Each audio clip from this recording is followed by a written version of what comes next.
Sing me a song of a lass that is gone, say could that lass be I? Merry of soul, she sailed on a day over the sea to sky. Bell and breeze, island and seas, mountains of rain and sun, all that was good, all that was fair, all that was me is gone. Good evening and welcome to a very special Inverness Outlanders live from Culloden Battlefield. We are tonight commemorating the 275th anniversary of the battle. The battle that really was the death knell of the Jacobite cause and this Highland way of life. At 1 o'clock on this day, 275 years ago, the first shot was fired at the Battle of Culloden, fought between Jacobite supporters and Hanoverian government troops. Barely an hour later, 1,500 Jacobites and 50 government soldiers lay dead or dying on the battlefield. And the attempt by the Jacobites to restore the Stuarts to the thrones of England, Scotland and Ireland was finally over. We lay this wreath today on behalf of Outlander fans around the world, to remember those that fought and died here on that day, and the many who also lost their lives in the battles prior to and in the aftermath of Culloden.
Grad on droin lúneach, bhúrneach, éigeneach úr.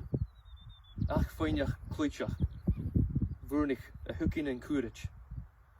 An híne na crían, sa síalach, fat sa gach túf. Sa vraich and dún, dan hucmi morún a chuai. My love to the warlike race, the gentle, vigorous flourishing, active of great fame, beloved, whom we have over us, the race that will not wither and has descended. Long from every side, excellent MacGillivrays of the Doon, whom I shall ever hold in esteem.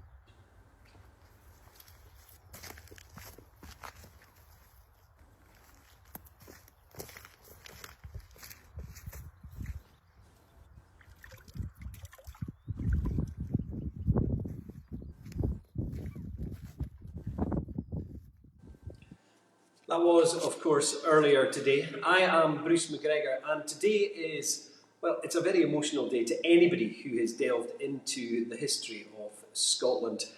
It's not just because of the brutality of the battle, but it's what happens afterwards.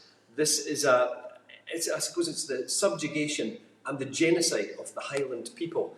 It's a crushing that still reverberates today. And I'm Caroline Key. Outlander has played a major role in sparking huge international interest in and a passion for Culloden and for Scotland. And of course, we have the wonderful Diana Gabaldon to thank for that. Now you can imagine how excited we were when Diana accepted our interview request to talk to us about Culloden, her visits to Inverness, and she shared much more besides. But to start with, I wanted to know how she felt when she walked around Culloden Battlefield for the first time. Oh, well, it was intensely moving, because at that point I was in the midst of writing the second book. And so I knew quite a bit, about Culloden. I had been there some years before, maybe 10 years before, back when they had the very old visitor center with the, statue of Cumbernauld and Bonnie Fitzcharlie. So I had memories of the field itself, but now I knew a lot about what actually happened and why and so forth, and that contributes very much to the depth of feeling, if you understand and feel that you knew some of the people who were there. Why do you think it is that 275 years on, that Culloden is still so important? Yeah, well, it's a very basic part, I'd say, of Scottish history. This was a very large civil war at that time, and the last of, as far as I know, of Britain's civil wars fought on its own soil and so forth.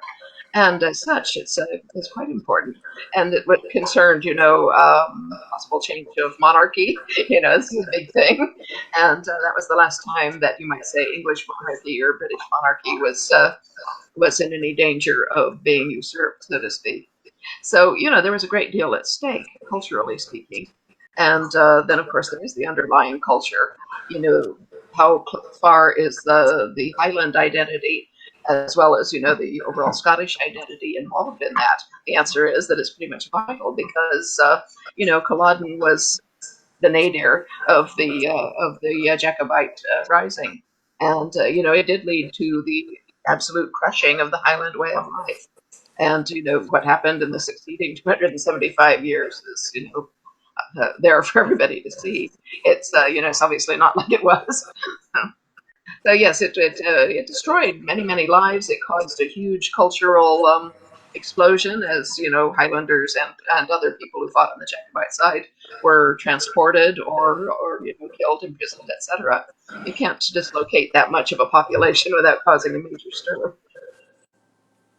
We had so much great stuff from Diana, which we'll share with you over the coming months. But tonight's focus is on Culloden and its aftermath. We have, of course, our regular contributor, Hamish MacDonald, wonderful actor and writer, and he'll be casting an eye over what happened at the Highlanders after the battle, and also having a look at the exploits of the victorious Hanoverians.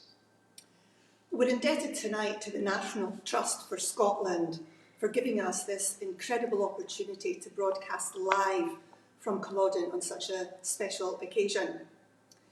We were also given access to the centre through the week when we had the chance to speak to some of the key staff here.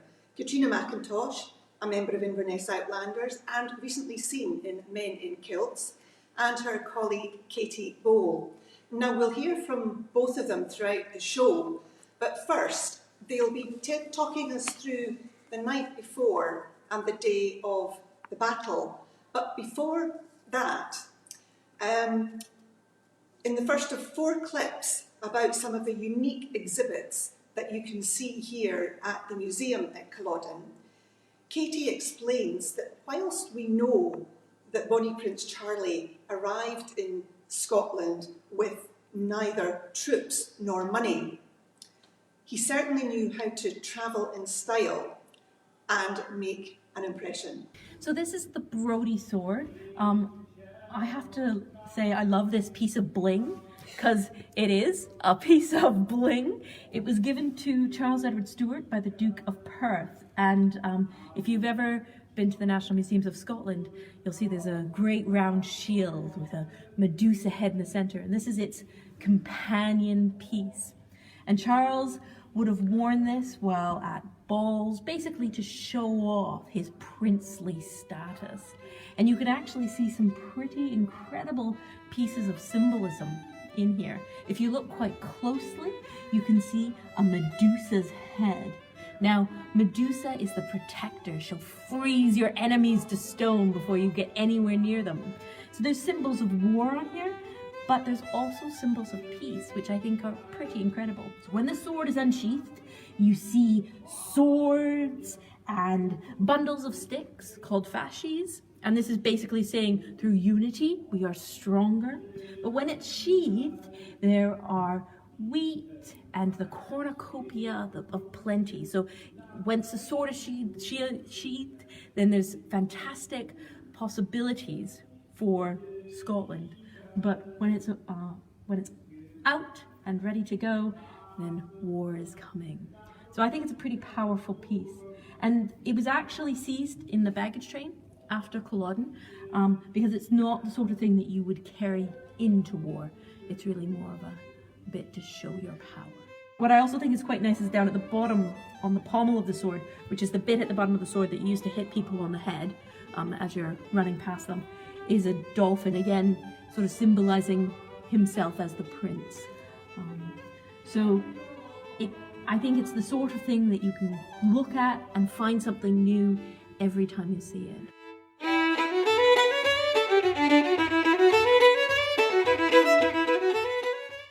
Jacobites arrived back in the Highlands in the spring of 1746, and they were camped out in and around this area on the 15th of April, the day before the Battle of Culloden.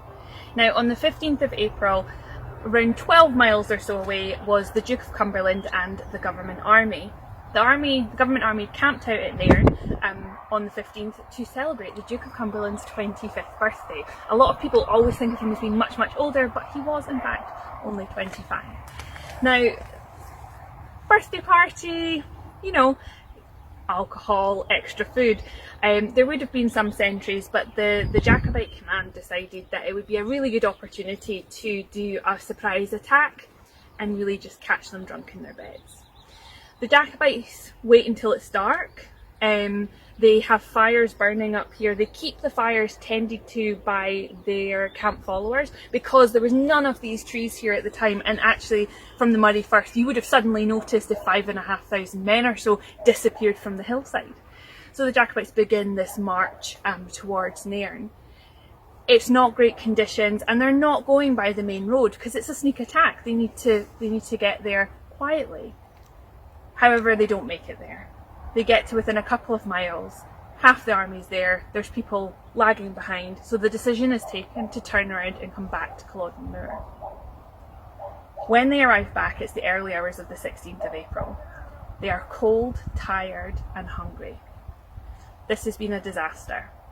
There's arguing breaking out in the Jacobite camp, and in the early hours men are trying to just catch some sleep.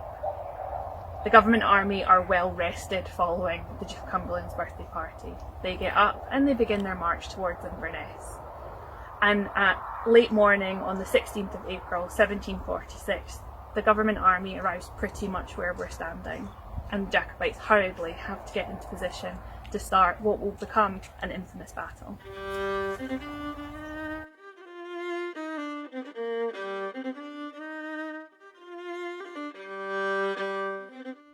April 16th, 1746. It's a wet, miserable morning. It's a sort of morning where the rain is falling sideways into your face. And the Jacobite army are exhausted, having just completed the night march. The government army, on the other hand, are in reasonably fine fettle. And the Jacobites line up along Culloden Moor. And they probably would have heard, before they saw, the march of government feet. When you think about the Jacobite army, I want you to think about a long, thin line, one that's shifting and moving. When you think about the government army, I want you to think about one line, followed by another, and yet another. They had men in reserve. Now, the battle actually starts with cannon fire from the Jacobite side, but that cannon flies over the head of the government soldiers, and they return fire, and they pound into the Jacobites' lines. The Jacobites take it for as long as they can, until finally the order is given to charge. And the men run across the moor. Now this is a boggy ground, and it has been raining heavily. Some of the men were up to their knees in mud. And the line moves faster at one end than the other. At about Barrel's regiment, so on the left-hand side of the line, if we were facing the Jacobites actually managed to punch through the government line. But remember those men in reserve? They're called up and they surround the Jacobites and open fire. In only a couple of minutes, the Jacobites suffer astronomical losses, around 700 dead. They can't take it, and so they turn and head back to Inverness. Charles is incredibly distraught. He cannot believe this battle is going so horribly wrong, and he is dragged off the field. He would go on the run for months, while the rest of the Jacobites had to deal with the aftermath.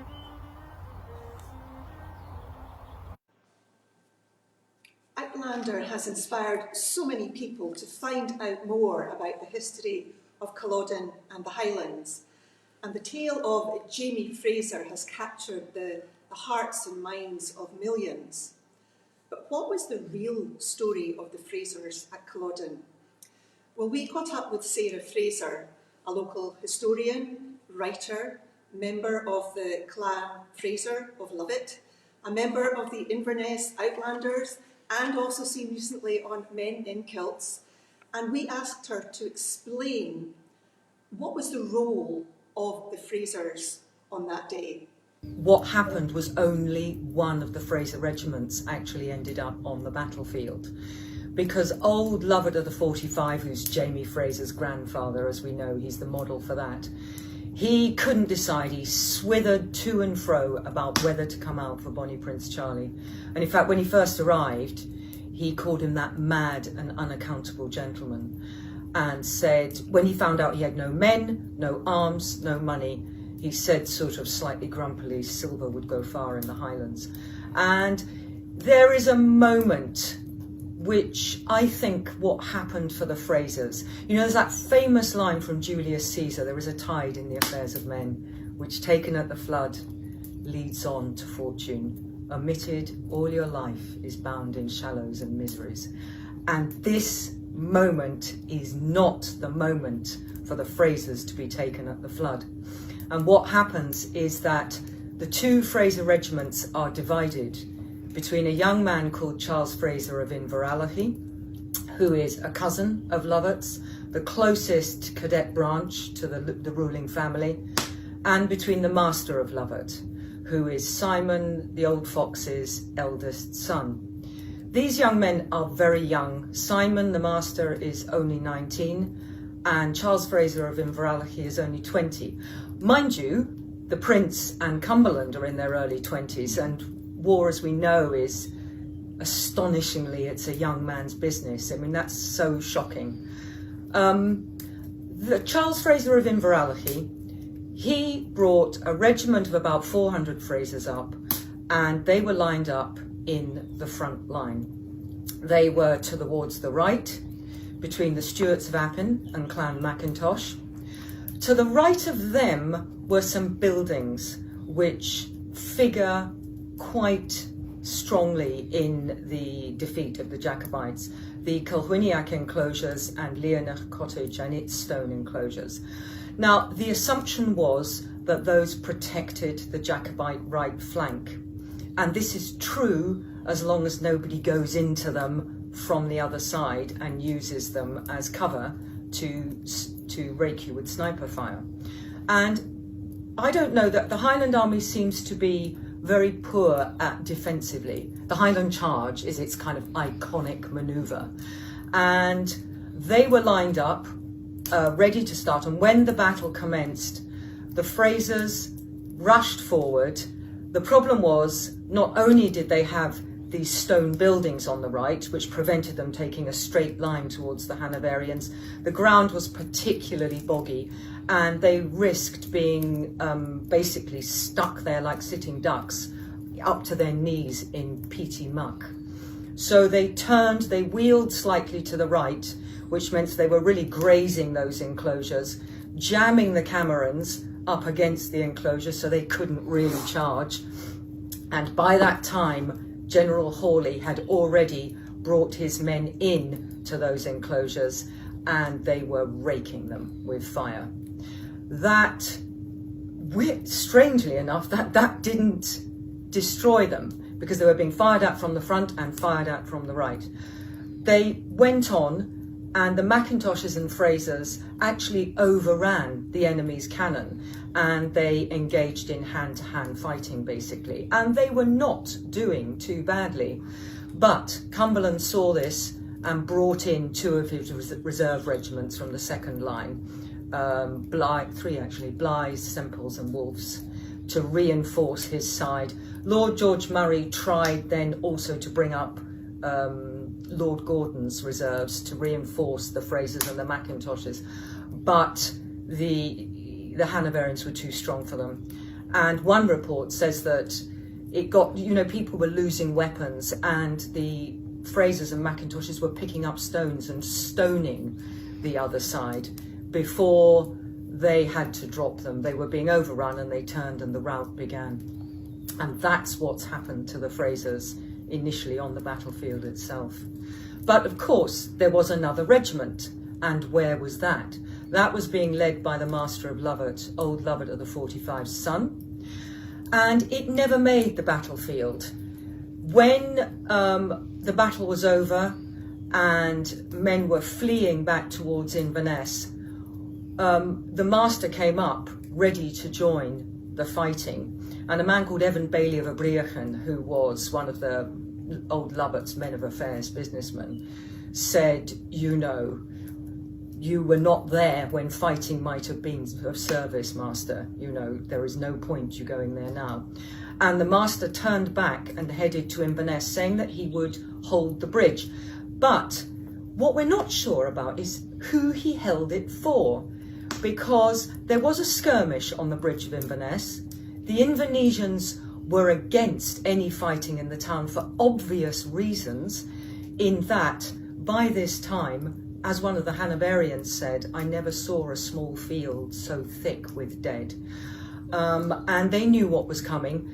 The Jacobites were being pursued into the town, and they did not want the town devastated.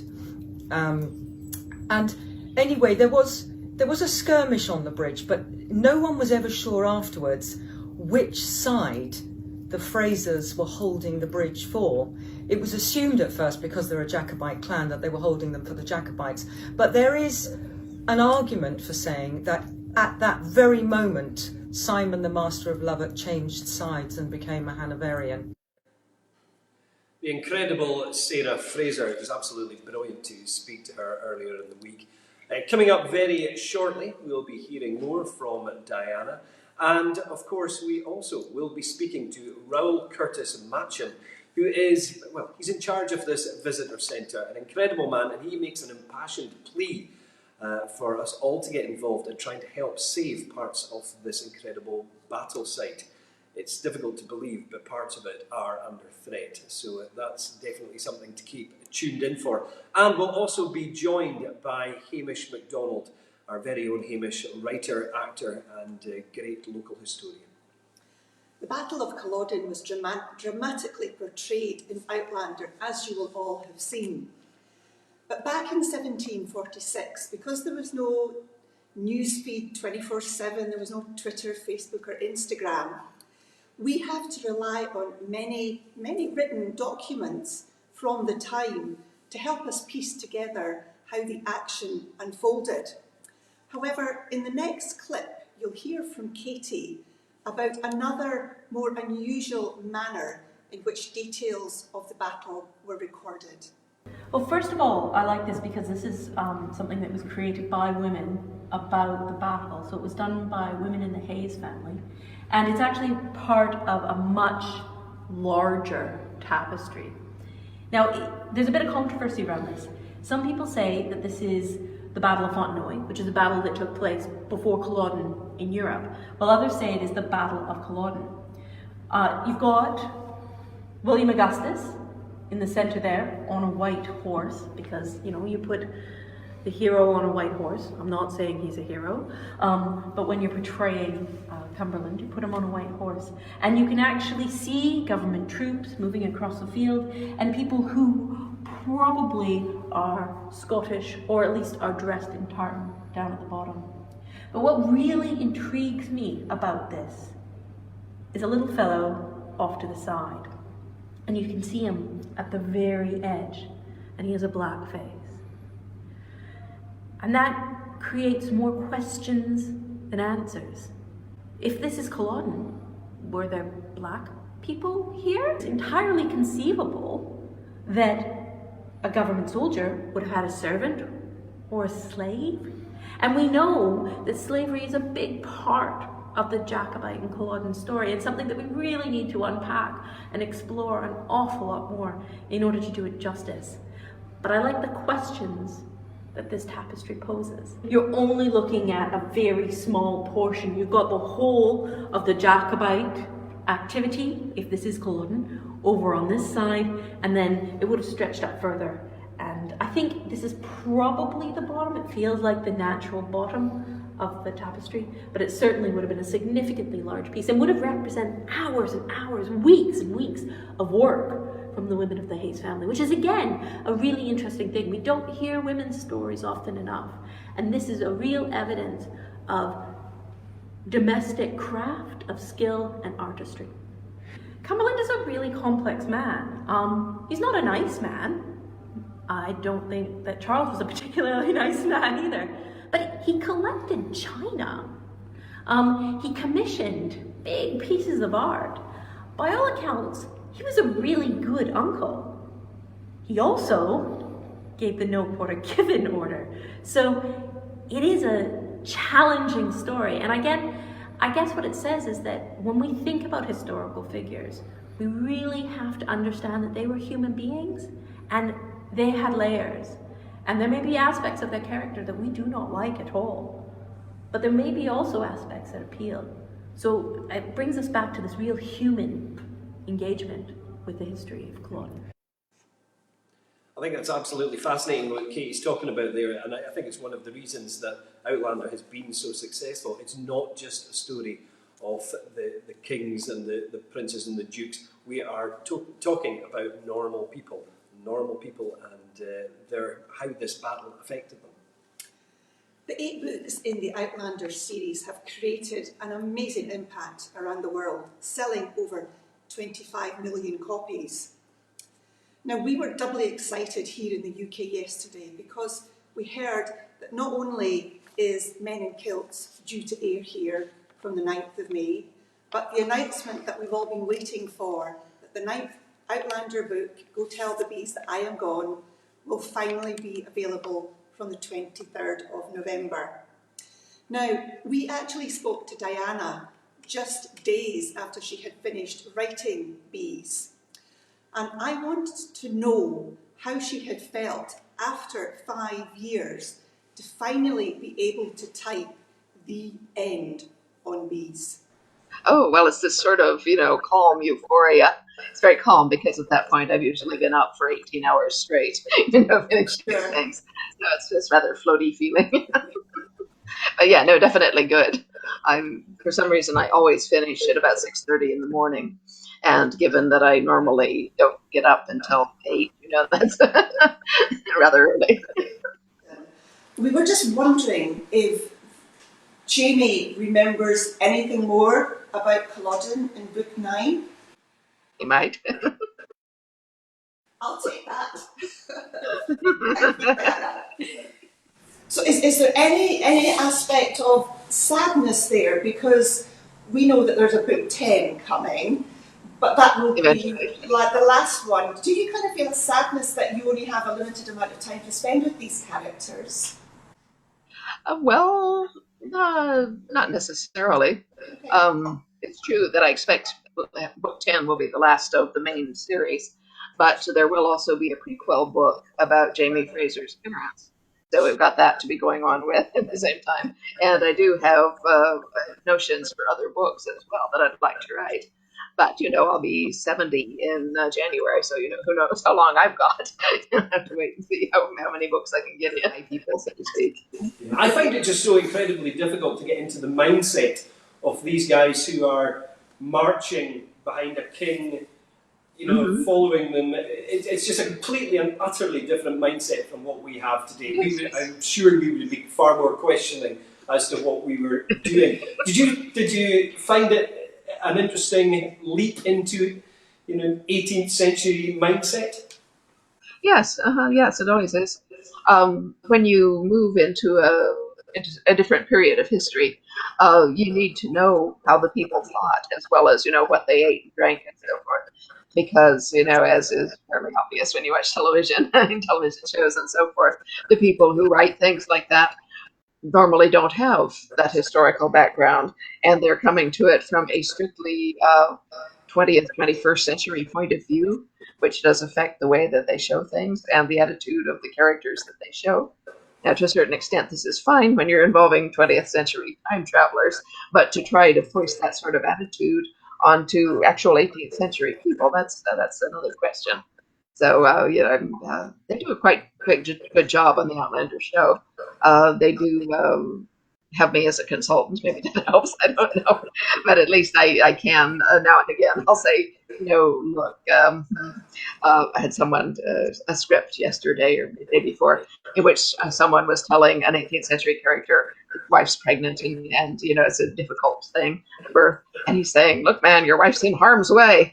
And I'm going, no, no, this is like an early 21st century military speak. If someone in the 18th century would not have said that. It's your wife's in mortal peril. She's in terrible danger. Oh my God, she certainly wouldn't have said in harm's way.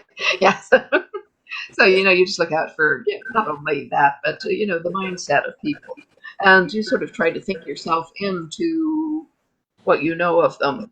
If you walk into a croft, roofless and so forth, because someone broke the roof tree, and you're imagining, I'm in here with my 6 children, and someone has come by and driven us all out into the cold and burnt my roof. I have no shelter. They've taken my crops. I have no food. What am I going to do? And if you have children yourself, it's not that hard to imagine yourself into this kind of situation. But yeah, I do, in fact, turn up these very interesting female characters from that period, because a lot of them were, in fact, very outspoken. And part of that had to do, I think, with the Highland culture and the Highland character. You would find outspoken women much more frequently in the Highlands of Scotland than you would, say, maybe in Glasgow or Edinburgh. But it depends also on the social strata, and also the woman's particular circumstances. You have to consider them as an individual as well as their basic cultural background. Okay, I think we have to point out and pick up on something that Diana said there. Her being nearly 70, I think there is without doubt she has been doing some time travelling herself. Quite incredible how fresh-faced she looks. She touches on the real-life Frasers and obviously some of the inspirations, such as Lord Lovat, the old fox, one of the most intriguing characters in Scottish history. So we asked Sarah Fraser, our local historian and clan member as well, just what happened to the Frasers after the battle. The Frasers who were on Culloden Battlefield, as I say, a regiment of 400, led by Charles Fraser the Younger of Inverallochie, staunch Jacobite family, and he was wounded on the battlefield or shortly after. And afterwards, as General Hawley was beginning his mopping up exercise, he and his aide-de-camp, James Wolfe, and various other officers were moving across the battlefield. And they came across this young man who was clearly an officer, leaning up on his elbow, waiting, I think, to be captured and ransomed, because as a gentleman he would be almost a prize. He was booty in some sense. But Hawley approached him and asked which side he had fought for, which is another interesting thing. It wasn't entirely clear from the appearance who fought for whom. And he said, for the prince, with great bravado from the ground. And Hawley turned to Wolfe and said, shoot me that Highlands scoundrel who dares to look on us with such insolent stare. And Wolfe replied that his commission, his army commission, was Hawley's to do with as he wished, but he would not turn executioner for him. And this might have inspired a spirit of a moment of reflection about what are we doing here, because Hawley apparently asked other officers to finish him off and they refused. So of course he just turned to a private, to a common soldier, and said, empty your musket into that man, and he did it, and that was it. And that was Charles Fraser of Inverallie dead. But what's fascinating is, of course, the after story here, where Wolfe then, in the war of the British in Canada against the French in Canada, leads an army. The Master of Lovat, who is rehabilitated partly by this time, raises a Fraser Regiment of foot. One of the men with him is Charles Fraser of Inverallie's younger brother, and he and the Master of Lovat and Wolfe are now on the same side fighting the French at the siege of the Heights of Abraham in Quebec. And afterwards, both Wolfe and the other young Inverallie are killed and died of their wounds. So you've got one Fraser of Inverallie who is killed on the battlefield of Culloden fighting for the Jacobites, and the other one dying in Canada fighting for the Hanoverians. So that was the outcome for the Frasers, but what happened to Charles Edward Stuart? Now, I'm sure most of you are familiar with the romanticised story involving Flora MacDonald, but what of the Prince's flight immediately after the battle? Well, here's local historian, poet and storyteller Hamish MacDonald to explain.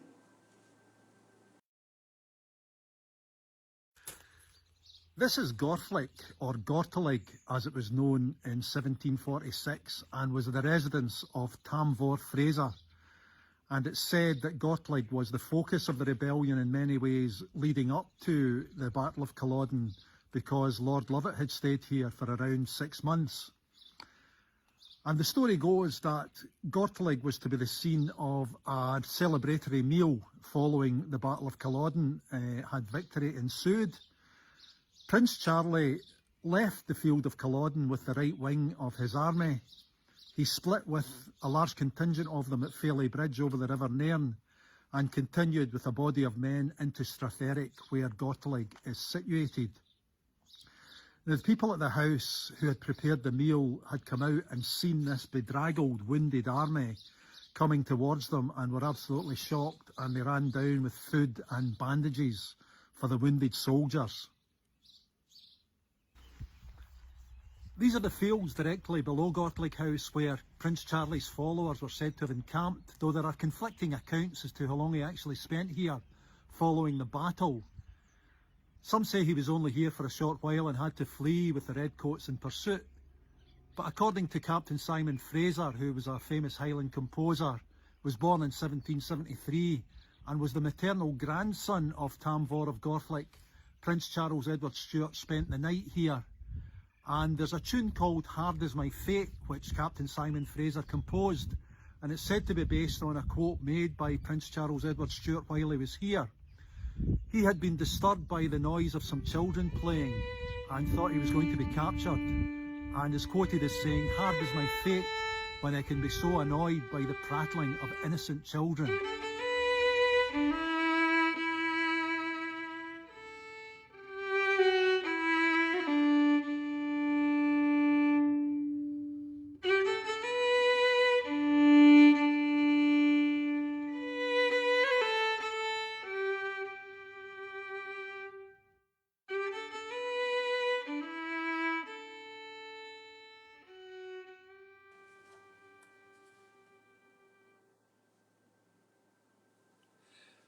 That tune there, Hard Is My Fate, is taken from this book. The airs and melodies peculiar to the Highlands and Isles of Scotland, chiefly acquired during the interesting period between 1715 and 1745.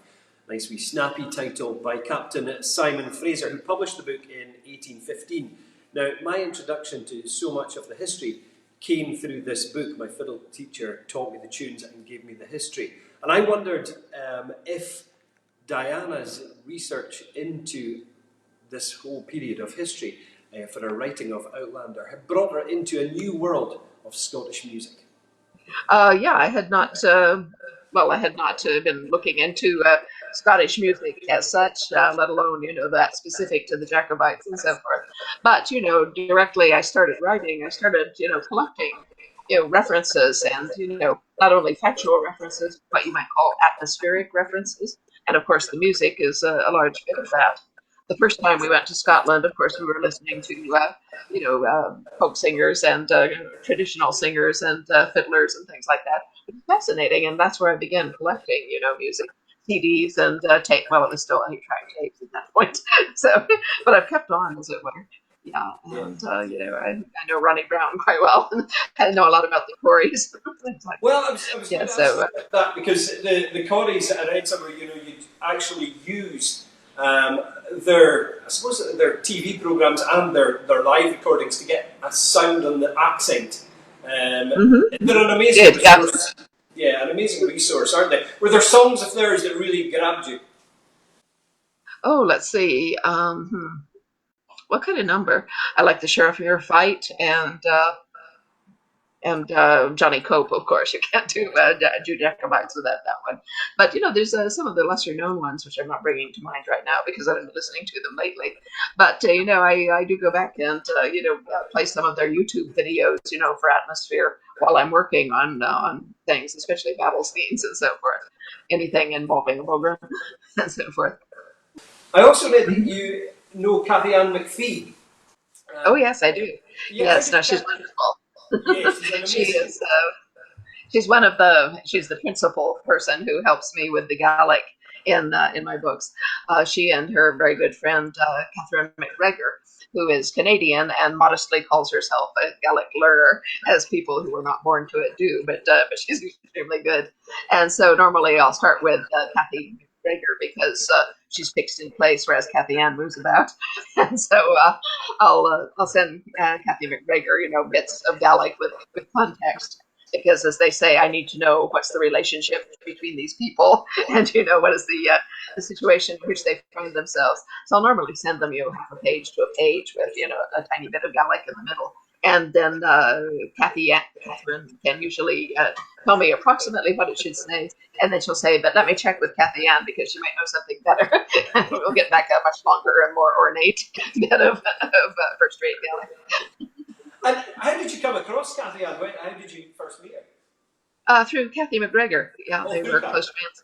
And Cathy MacGregor was we'd become acquainted, sort of as not exactly pen pals, but online, so to speak.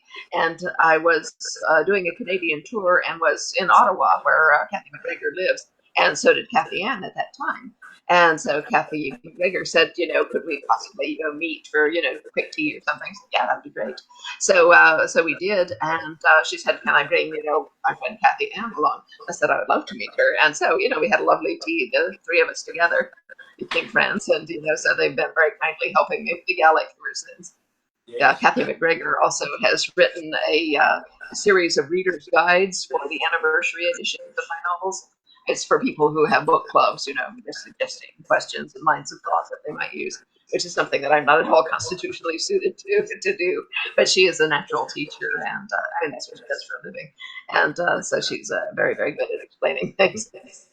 All that was me is gone.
about the plight of the prince, but what became of the Highlanders who were left to deal with the might of the British forces?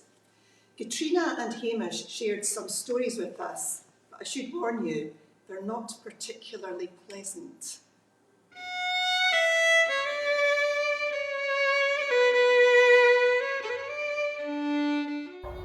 After the Battle of Culloden, the government army essentially occupied Inverness and the Highlands.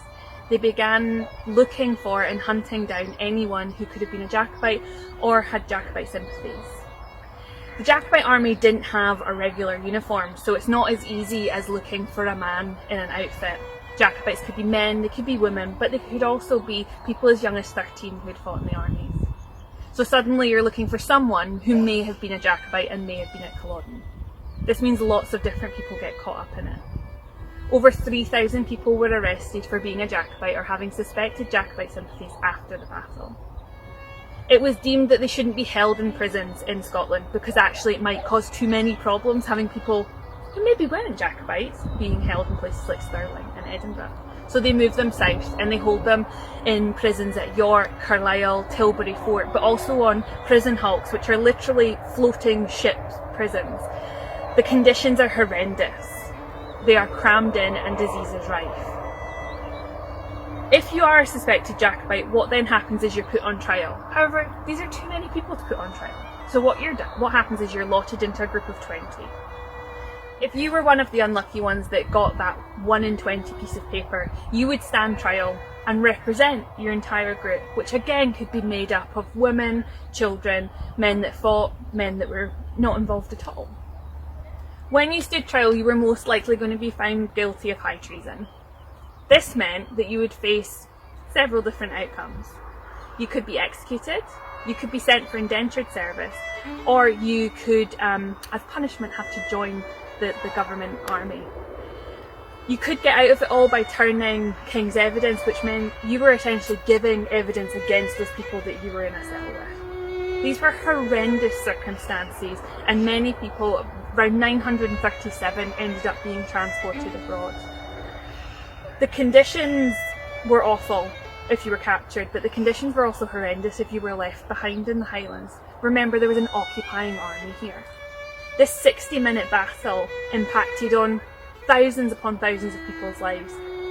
Eventually, the Highland clearances would come and the landscape was changed forever.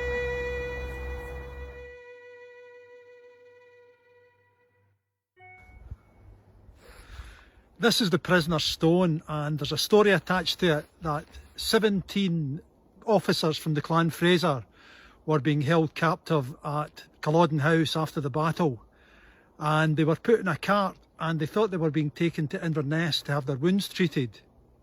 They were, however, brought here to the prisoner's stone, lined up against the stone and shot and then clubbed. One of them is said to have survived and crawled away after being left for dead, finding refuge in a nearby house and actually living into old age, disfigured and walking in crutches, but able to relate the story of what happened here at the prisoner's stone.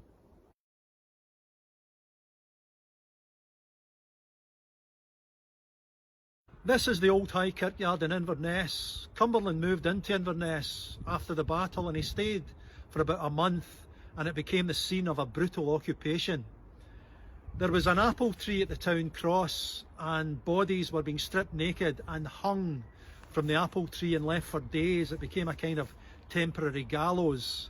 And in the tower behind me, Jacobite prisoners from the battle were being held, and they were being brought out here into the graveyard, propped up against a gravestone, possibly too weak to resist or move, and shot by a redcoat executioner. There's a stone in the graveyard, it's a kind of heart-shaped stone, and it's said to be the stone where the executioners balanced their muskets and took aim and fired at the Jacobite prisoners. And there's a local story that the Hanoverian wounded were being treated in Balnain House on the other side of the river, and every time a shot rang out and someone was executed, cheers were drifting across the river towards the kirkyard. So this is the old High Kirkyard in Inverness. This is the actual execution stone. You can see the groove where the musket would be placed and the gravestone a few yards distant where the prisoners would be propped up and shot.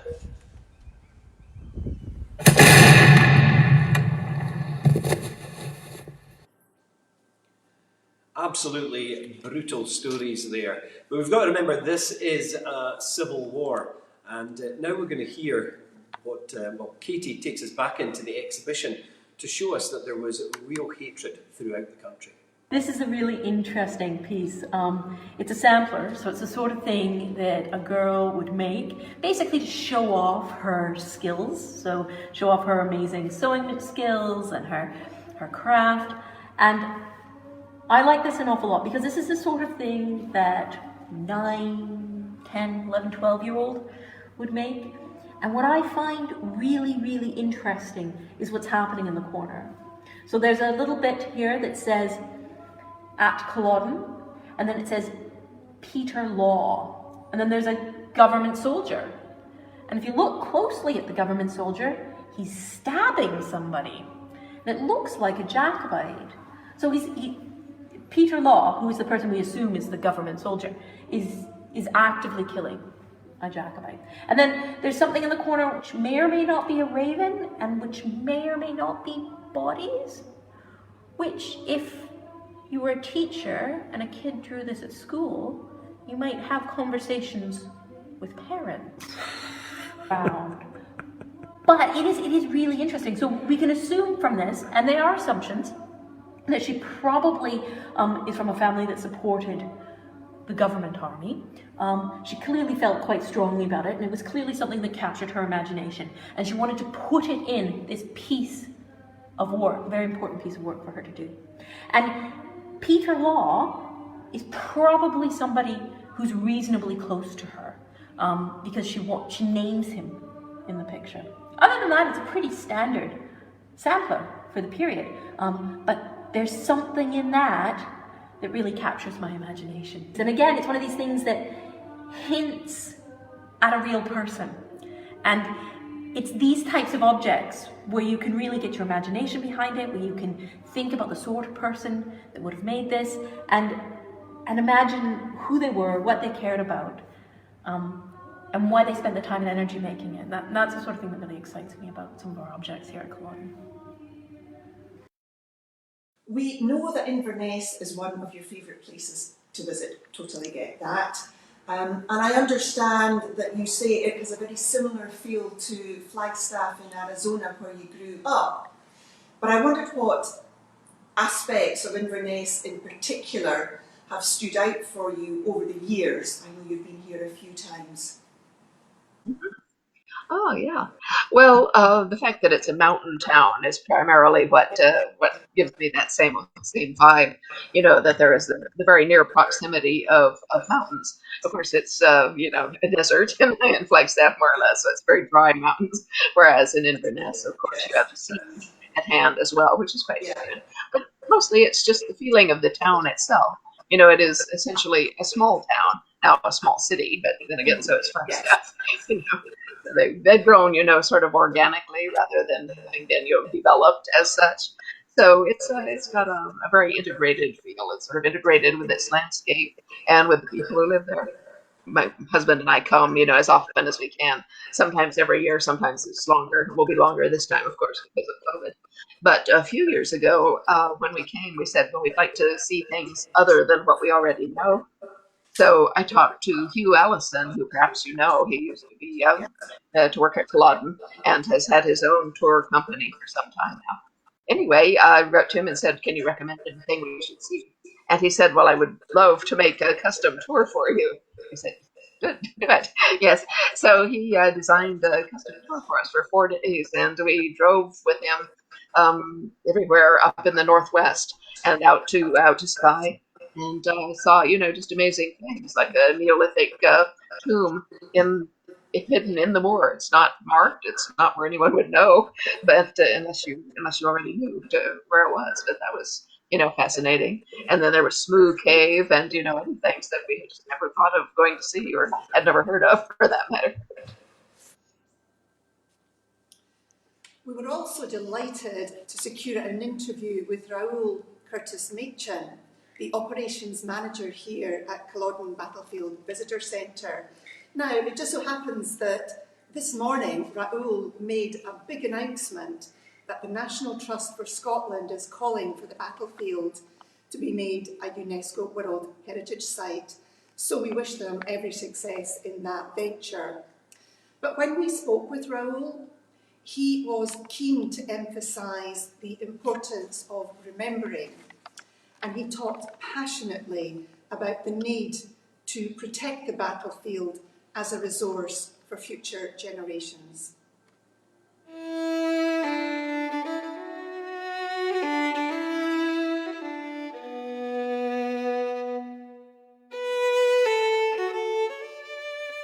Raoul, we're standing here right in the middle of Culloden Battlefield, but why is it that 275 years to the day Culloden is still so important? It resonates down the ages. The impacts of the battle are still felt today, and they still make a strong reaction in people's hearts and minds. We talk about sense of place at Culloden Battlefield, and really at its essence that's what we're trying to protect here. An example of when that can get broken and when it's badly impacted is over my left shoulder here. You can see the View Hill development. That's 16 executive style 5-bedroomed houses of a style that is nowhere near what you should be looking at in this landscape. It ruins a sense of history, it ruins the sense of time and that timelessness that the landscape holds here. Sense of place can be a tricky thing to explain. It's where the historic events, the cultural significance and the physical landscape interact, and if that creates a powerful resonance in us, we talk about a sense of place.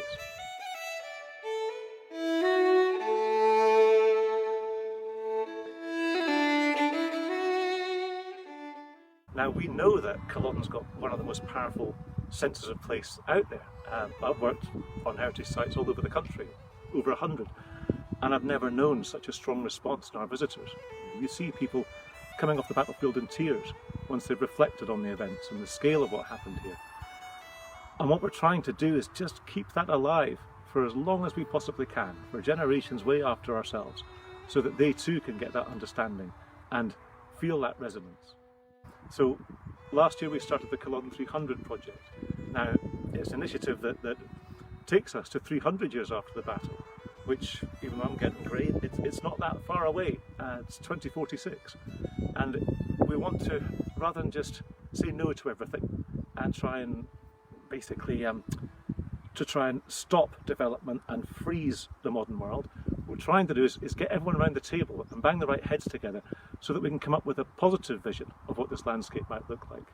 So it's getting the key stakeholders, the government, ourselves, Historic Environment Scotland, the council, but the local communities as well that are so important to us, get them all to contribute to this so that we get a collective understanding of what would be acceptable. The land over that side of the road was fought over just as intensely as the land I'm standing on right now.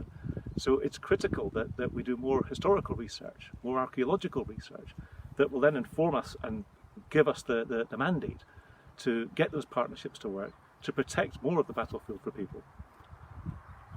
We are thrilled and humbled, to be honest, at the strength of support.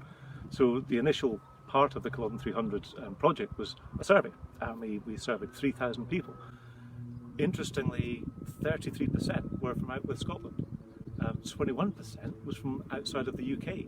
So clearly there's a very strong interest in protecting Culloden.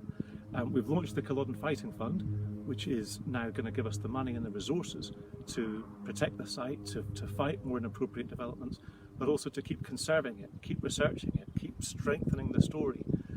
Again, there's no downside to any of that work because it's going to enrich all our lives going forwards. But helping and donating to the Fighting Fund would be the best possible support that we could ask of anybody. And how can people do that? To go to the website, nts.org.uk, look up Culloden Fighting Fund. There'll be a link, there'll be lots more information on the site itself. And just please click through, and if you can donate to us, we'd really appreciate it.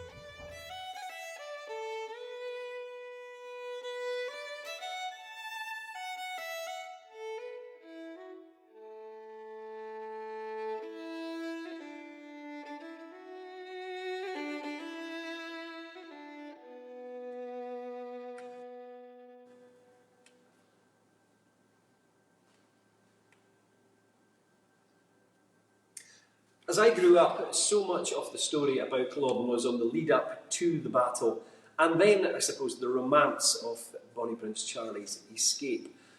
But as I've grown older and we found out more and more about this story, it's the importance of what happens after the battle that is so vital to the development of the Highlands.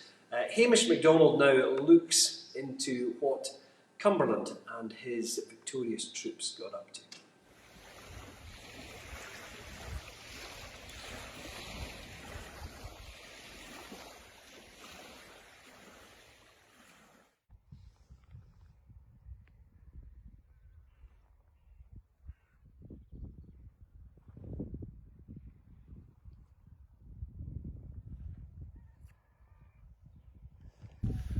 This is Doors at Loch Ness, and this is the site of Cumberland's military encampment on the 23rd of May as he moved his army from Inverness to Fort Augustus following General Wade's military road.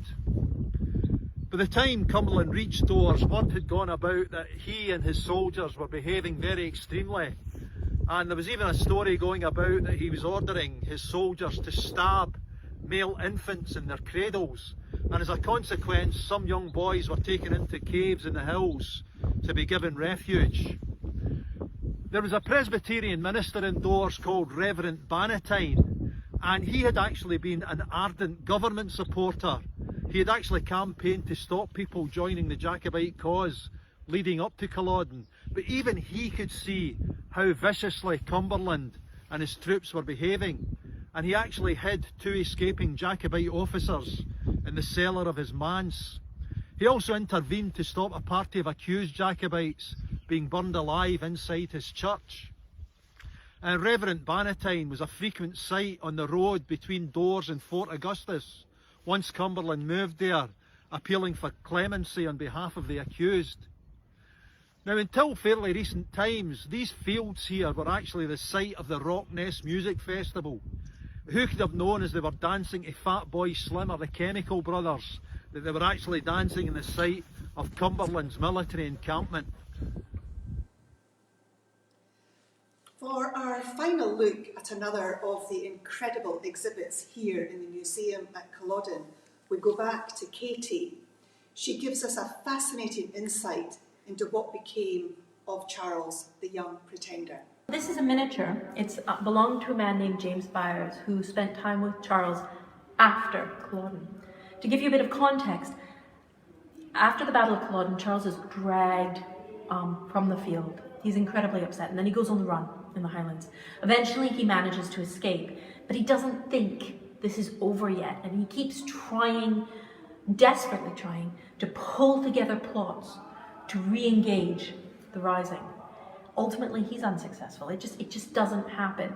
Charles is, I would say, politically naive at times, and he just doesn't seem to understand the other pressures that other rulers have, and so he doesn't ever really get there. And this really affects him emotionally. He drinks quite heavily. He has very difficult relationships with the women in his life, and he eventually ends up in Rome. And while in Rome, he does have a certain pomp and ceremony, and he has visiting people from the British Isles come to see him.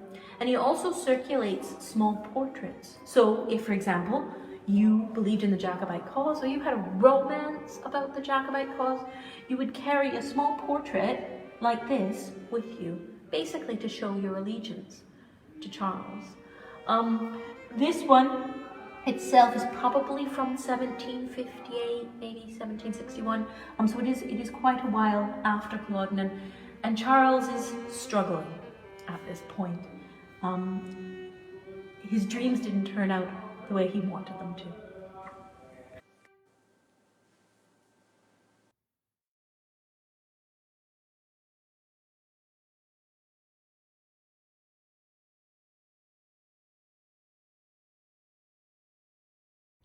Cumberland and his army arrived at Fort Augustus on the 26th of May 1746 and set up their encampment. And this would be the centre from which Cumberland would issue orders for the subjugation of the local population. Now, it really made no difference whether a family or a township had followed the Jacobite cause. Universal punishment was to be meted out. One of Cumberland's officers wrote from Fort Augustus, "The people are deservedly in a most deplorable way, and must perish either by sword or famine, a just reward for traitors. His Royal Highness has carried fire and sword through their country, and drove off their cattle, which we bring into our camp in great quantities, sometimes 2,000 in a drove." On the 8th of July, Cumberland issued a command that no provision of any kind was to be sold or supplied to the starving people of the neighbourhood, and anyone contravening this order was to be flogged for the first offence, with graver punishments to be inflicted for further offences. And the camp here was a scene of frivolity and debauchery. The Duke organised foot races and pony races where camp wives and prostitutes contended for the prize of 6 plates offered up by His Royal Highness. In Cumberland's atrocities, and those of other government officers are many in number, they were collected by an Episcopalian bishop called Robert Forbes, and he checked their veracity with people of authority such as Presbyterian ministers and merchants, and published them in a book called The Lion in Mourning, and they really read as a catalogue of horrors. A woman is accosted by 4 soldiers and slashed in her face and body. A man in his sick bed has his throat cut from ear to ear. 3 men working in a field in Glenmoriston, a father and a son and another elderly man, are shot down, their bodies stripped, and they are hung by the feet from a roadside gallows. A pregnant woman in the Braes of Glenmoriston is raped by government soldiers. These are only a handful of examples, as the shockwaves from Culloden would carry out through the north and west of the country. Cumberland was rewarded with £25,000 per annum additional income for his efforts, amounting to around £3 million per annum in today's money. He died in 1765 at the age of 44 and is buried in Westminster Abbey, lauded as an all-conquering hero.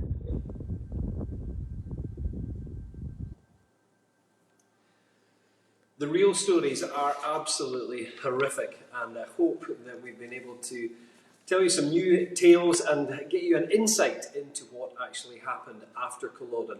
That oppression and suppression of Highland culture and the people here carried on for centuries. But thankfully, there is an upturn in the story.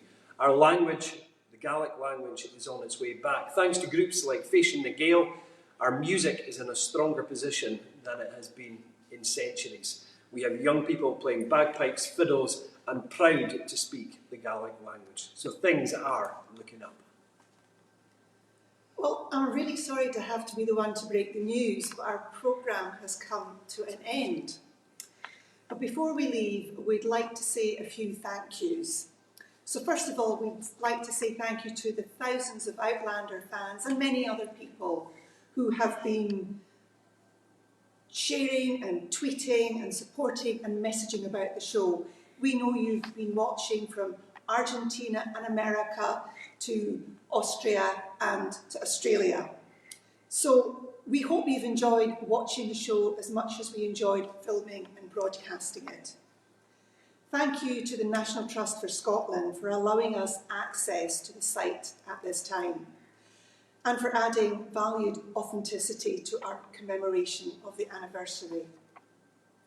Thanks to the amazing Diana Gabaldon for giving us her time and sharing her experiences and thoughts with us, and of course for writing Outlander in the first instance. Thank you to all of our contributors, the knowledgeable and passionate Sarah Fraser, the enthusiastic and informative staff here at Culloden Battlefield Visitor Centre, Raoul, Katrina and Katie. The talented clan commander, Ian MacGillivray, the amazing storyteller, Hamish MacDonald, and finally, a big thank you to Gordon BAIN for allowing us to use his stunning photographs to promote the show. Information on all our guests and contributors will be detailed in our blog post, at invernessaoutlanders.wordpress.com. And you can watch the show again anytime on the Inverness Outlanders Facebook page and on our YouTube channel. From everyone at Inverness Outlanders, MacGregor's Bar and Culloden Battlefield, thank you for watching and remembering. Good night. Blow on, bleed.